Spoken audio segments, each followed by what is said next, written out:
Hello, hello. What's up? What's up? What's going on? Hope y'all are doing well. It's your favorite Deprescribing pharmacist, Dr. Delon here, live from at home. I'm in my hometown this week, um, hanging out with moms. And, I just wanted to share some of the fears I get when nurses and pharmacists, talk to me around building a deprescribing business. And they don't quite see it as viable um, because they're still thinking you can only make revenue by working in a long term care pharmacy or a nursing home or ALF or in the hospital. And as we, preach till the cows come home, deprescribing can start in churches, in ministries, and adult daycare centers. It could start just having a dialogue with the trusted, trained professional to simply educate people. So if we can provide a service where people can leave empowered to ask for less meds or question some side effects they've been dealing with, then can you think it can only take place in a nursing facility, right? It doesn't. It doesn't. So I'm a little frustrated, but I'm here to help you see that pharmacists have the perfect ability to create their very own concierge deprescribing business. Straight up, like it doesn't have to be within the health system. And talking with the ones who, kind of just have those questions of, how am I going to get paid? Who cares? Who will pay me? Well, or they have these fears like, oh, the doctor's not going to listen to my intervention, or they feel liable because, they don't want to get in trouble, in suggesting something, and then there's a withdrawal effect. It's like, look, we're talking about things that are hypothetical. One, it may happen, but guess what? You are hired for a purpose and service, and it is literally to advocate and educate. So why be afraid of what a provider may say? Like, look, when we talk about deprescribing, we're not just telling people to stop something and go about their day. It's done in a way where it's strategic. It's done in a way where it's with the provider's buy-in and it's with the patient's buy-in. So we're not just Hail Marying stop all drugs, all right? We're literally coming in methodically and saying, all right, you're on 12 meds, 2 are inappropriate or no longer beneficial. Doc, what do you think? Patient, what do you think? What are the risks and benefits? How are we aligning that with the patient goals? How are we talking about empathy, and how are we using motivational interviewing as we discuss deprescribing in a positive light? There are tools and strategies and tricks that we teach within our Deprescribing Accelerator to have these confident conversations. And we're doing it repeatedly. So it's not just let's come in and stop everything. It's all right, here's my lens as a geriatric pharmacist. Here's my lens as a deprescriber that maybe that PPI is no longer needed, or maybe that aspirin is no longer appropriate. And when you come with evidence, my friends, it's kind of easy. It's easy. And we're taking off the burden that isn't being done in these outpatient and clinical settings. So I'm tired of hearing pharmacists, especially these geriatric pharmacists who have such a wealth of knowledge, who have such a passion, who are letting it just stick with the confines of their job description, when they know deep down that ain't all they're meant to do. Like, that there are other ways. That you can do this outside your home if you really want, frankly, with a telehealth practice. So when I put this into practice, it was literally a shotgun approach. And I don't recommend people to just do a shotgun approach, okay? I was going everywhere, right? I was talking about it in churches, in town halls, on the news. I was talking about it publicly, nationally. I was in caregiving support groups all over the country talking about this. I'm over here on the radio talking about the same problem. Like, you don't have to do all the things. Like, I don't want you to do all the things. I don't want you to just do it where it lights you up the most. Okay. It could be anywhere. It could be in your school. It could be in your church. It could be at work as a service to your coworkers. Like, we know that the caregivers need this. We know that professional prescribers need this. And value-based care requires it. So the future is value-based care. And we are seeing deprescribing become a quality measure, especially when it comes to benzos or falls risk reduction, or even falls associated with hypoglycemia. We know that that's where the future is going. So why do you think you can only deprescribe if you're in a doctor's office or in a ALF or sniff or something? Why do you think it only happens there? It doesn't. It can happen anywhere in the community. So if you're in the aging industry and you partner with a physical therapist, you may partner with geriatric care managers, you may partner with social workers, and you can provide education and training. You want service talking about deprescribing, then my friends, you have a business model. So quit saying there isn't a viable business model. That is some of the biggest hesitancies when people are wondering, what is Delon doing? How do you even create a concierge business, without being in those settings? And so I invite people to kind of expand their horizons a bit.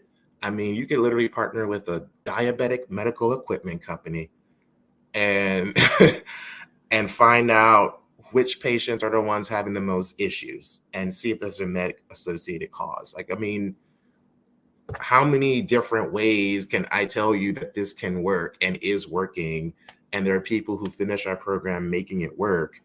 And not just that, it's just what has to happen, like for the sake of healthy aging, for the sake of me when I get older, like for the sake of caregivers who are dealing with loved ones who are neglecting themselves and they end up needing more meds because of their role as a caregiver. It doesn't just have to be the end all be all, guys. So the urgency is now. The urgency is now for us to make this the standard of care in all aging communities, industries, businesses. I mean, it needs to be a part of the common conversation. And yeah, I agree. There's some systemic barriers too that may make this tricky to do. We know that systems are systems, right? They're meant to fuel the beast, right? But it doesn't mean it's the end all be all. And you can do this within your realm of spirit work. We can make deprescribing honestly an available service. I believe in retail pharmacies. I believe retail pharmacies can sell deprescribing for sure as a service. As a service, absolutely. Who doesn't want that? Who wouldn't want to go somewhere and get off meds with an action plan, and then you work with their providers to make it happen? Like, you don't think that patient's going to want to pay more money than the copays you're getting for that reimbursement just to have that peace of mind? I mean, I think it could work. I know it can work. We have studies that show it can work. So I emphasize again, you can create your own concierge business doing this. I didn't anticipate that I'd be consulting for area agencies on aging in different parts of the country. I didn't think I would be consulting on how to roll out protocols for national associations that have to deal with patients that are inundated with meds. I didn't expect to be partnering with geriatric care managers and developing tools to advocate through their practices. I didn't anticipate getting mini grants to literally pilot deprescribing in church communities with Duke Health. I didn't anticipate this stuff. Like, so that's what I'm saying. Like, you can make this however you want to make this. And why I've created the Deprescribing Accelerator is for you to tailor it to what lights you the most up. For me, I love getting my one-on-one cases. I love public speaking. I love getting clients from just telling my story. But more importantly, I love touching more lives. Like, I love doing that. But I'm here to show you that all these businesses, these geriatric care practices, these adult daycare centers, these independent living communities, they all need a geriatric trained pharmacist. They all need a deprescribing advocate. They all need a shift in a medication mindset where people want to be on less meds for better aging. And I'm not stopping until that's normalized. So we are looking for more. I want this in the PA schools. I want this in nursing schools. I want this in social work schools. I want this in medical schools and pharmacy schools. It needs to be required. It needs to be like the first thing they learn. And we don't really have that much time to wait for permission to do what we were called to do. So anyway, quit thinking you can't start your own concierge business. This isn't just luck of the draw. You literally need to know where the referrals are, who's your referral network, who's going to be your strategic partners, and let your intellect shine. I mean, you already have a degree in drugs. Regardless if you're geriatric trained or not, you still have a degree in pharmacy, pharmacology, and even advanced care nursing if you've been, in that setting. So you're going to have your own expertise, whether it be time or studies. So quit thinking you can't use that to help more people. So anyway, I don't want to hear that excuse anymore this year. I mean, I can't control what I hear. But all I hear are geriatric pharmacists basically succumbing to whatever the health system or private equity business is doing. And if it's a policy they make, it's like there's no questioning, because we know more and more aging care is going to just go to private equity. And your autonomy and your freedom to clinically intervene is only at risk of lessening the more and more the system goes the way of profit. So there'll be times where you'll be in those rooms and it's like, why am I even here? Why am I even here? I can't even do what I'm supposed to do because, well, we got some new startup telling us that that's the protocol and we're just here to grow and scale. And that's all I hear is aging, nurse, hospice, you name the industry. It's all now mergers and acquisitions, and mergers and acts meaning private equity, meaning people just buying each other out without preserving that quality care that we got into this profession for. So I don't want to hear that anymore. And I know pharmacists can seamlessly integrate into almost any setting you could name. That's just the versatility of a pharmacist. So why not have more of these aging businesses think like a deprescribing pharmacist? Why not? I mean, why not? I mean, you're going to come in, you're going to see these med lists, you're going to see things crazy, you're going to wonder why they're over-sedated. And I can almost guarantee you, almost every patient I get, I'd say about 90% of patients I get, there is something I'm able to find that may be no longer valid or appropriate or, could be consolidated or just as questionable. Like even yesterday, we got a new case, moderate to severe dementia, maybe 4 blood pressure medications. They have found that their diabetes is out of control.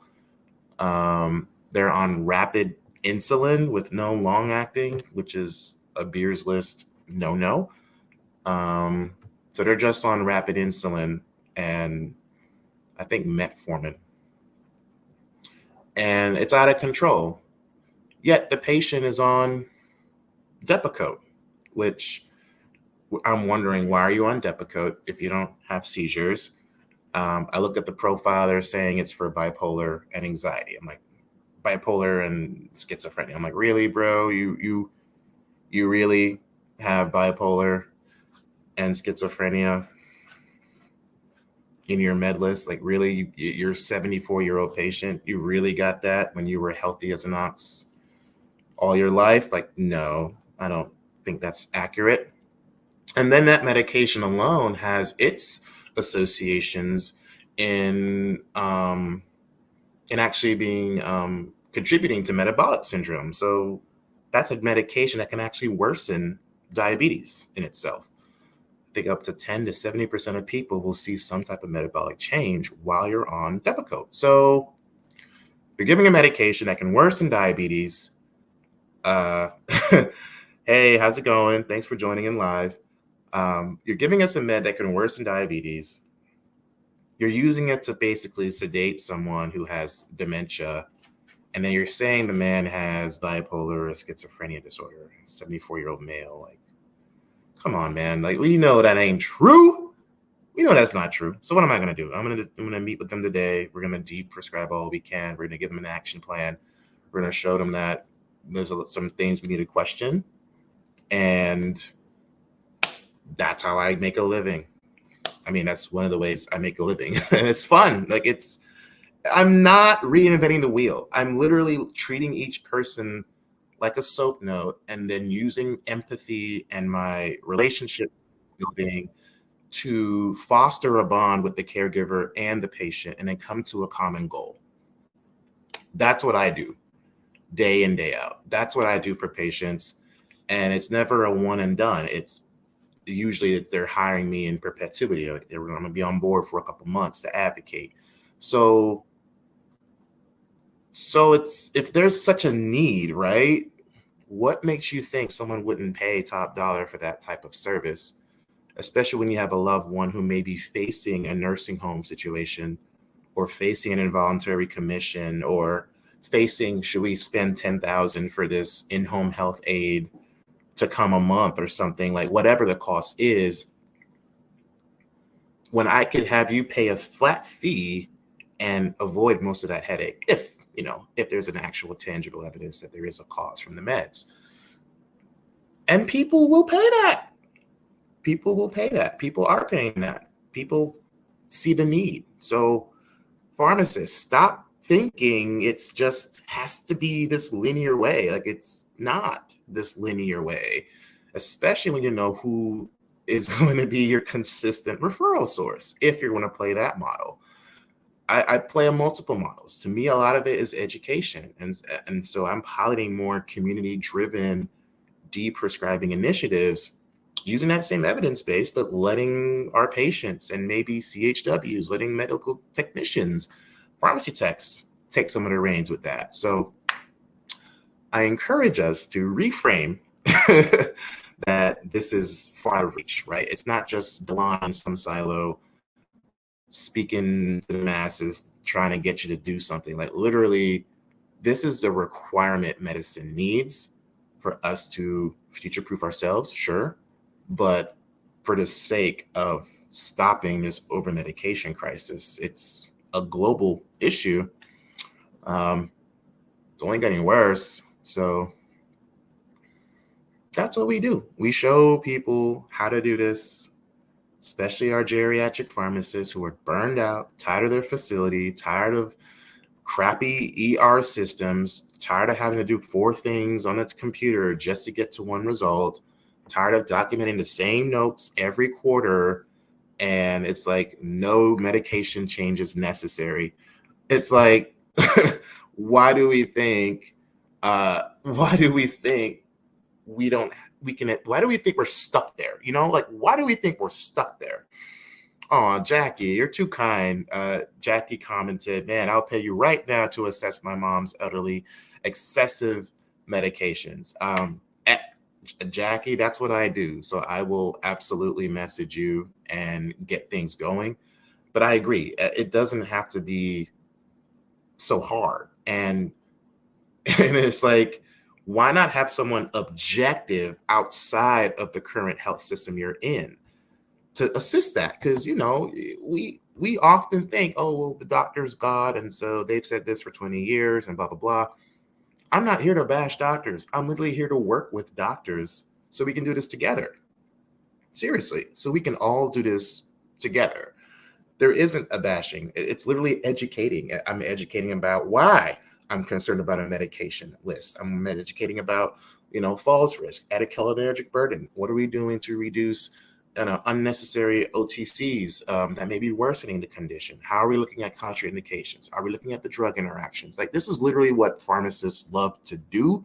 This is where we nerd out on. So why not let us nerd the hell out for everyone who wants to pay for that service? You can.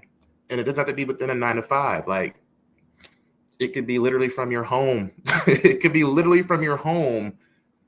And that's what I want for all of y'all. Like, nurses who are passionate about this, pharmacists, social workers. I believe we all can play a role here to make this happen. And that's my mission, is to make this happen using an interdisciplinary approach. So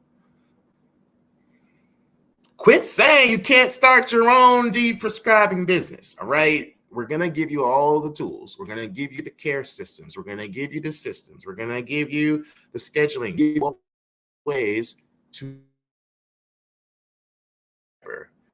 And that's what my guarantee is as a part of our Deprescribing Accelerator. So check us out. We have a deadline coming up this Friday.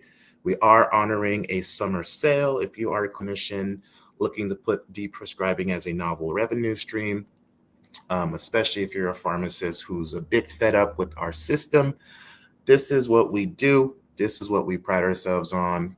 Jackie, thank you for tuning in. We will absolutely reach out to you and see how we can best help with your mom's meds. Happy to be of support and a resource. And again, pharmacists, proof is right there. I'm here live talking about the problem, and someone literally just said that they will pay to help me review the meds. So just, again, presenting evidence that this, my friends, isn't far-fetched. We all can do this, and we can integrate into an industry that needs us. Like, I'm tired of being the only pharmacist in these rooms, like the only one who sees this, and everyone's like, oh, wow, I don't even think this existed, because it doesn't exist. We want to do this, but it's not seen as like synonymous with aging, which is crazy to me. But I get my kicks. I get my joy. I go to sleep happy knowing that I can always help someone right in my backyard without having to have someone tell me you can help them now. There's a big difference in that. So much love, guys.